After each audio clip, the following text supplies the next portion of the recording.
Presiden Joko Widodo menargetkan pertumbuhan ekonomi nasional pada kuartal 2 2021 berada di atas 7%. Bagi pemerintah, ini merupakan harga mati agar ke depan tantangan yang dihadapi semakin mudah. Wajar saja karena pertumbuhan produk domestik bruto Indonesia sepanjang 2020 tercatat minus 2,07% akibat pandemi COVID-19. Menurut sang kepala negara, dibutuhkan dukungan dari seluruh pemangku kepentingan terkait, tak terkecuali pemerintah daerah. Jokowi meminta pasca Undang-Undang Cipta Kerja terbit, kepala daerah tak lagi menghambat izin investasi.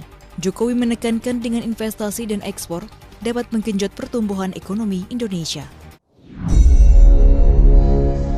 Syarat utama menjadi negara superpower selain kekuatan pemimpin dan timnya yang kelas dunia, maka kekuatan ekonomi negara harus menjadikan Indonesia negara yang sangat kaya. Bukan hanya tumbuh 7% setahun, itu dagang doang bisa. Harus lebih dari itu, harus menjadi sangat kaya. Negara kaya bisa didapat kalau strategi ekonomi bernegaranya menjalankan prinsip kaya, yaitu untung sebesar-besarnya dengan modal sekecil-kecilnya yang mengerjakannya mudah, bisnisnya unik, dicapai dalam waktu cepat, dan membuat tembok agar kompetitor tidak bisa masuk. Itu pasti kaya aja kalau menjalankan hal seperti itu. Jadi Indonesia harus memiliki produk unggulan yang memiliki competitive advantage atau absolute advantage seperti prinsip kaya cepat tadi. Maka tidak lain tidak bukan adalah Indonesia harus masuk ke food industry. Bukan hanya menanam padi, menanam jagung, wortel atau duren, namun masuk juga hingga industri olahan makanan jadi makanan ready to eat seperti snack dan seluruh makanan kemasan dan olahan namun higienis dan sehat. Kemudian membangun industri berbasis bahan baku alam mineral seperti mineral besi atau fero sampai ke industri kapal laut, mobil, gedung, jalanan, jembatan sampai yang terkecil paku, jarum dan lain sebagainya. Ada ratusan industri hulu mineral, midstream sampai hilir yang akan tumbuh. Kunci bahan baku dan industri turunan utama seperti smelter dan refinery atau pemurnian metal semua harus di Indonesia. Termasuk Indonesia menguasai bursa tanah jarang atau rare earth dan bursa precious metal. Setelah pondasinya terbentuk, maka dalam detail prakteknya pakai dua strategi ekonomi yang terbukti bisa menumbuhkan ekonomi dengan cepat. Pertama,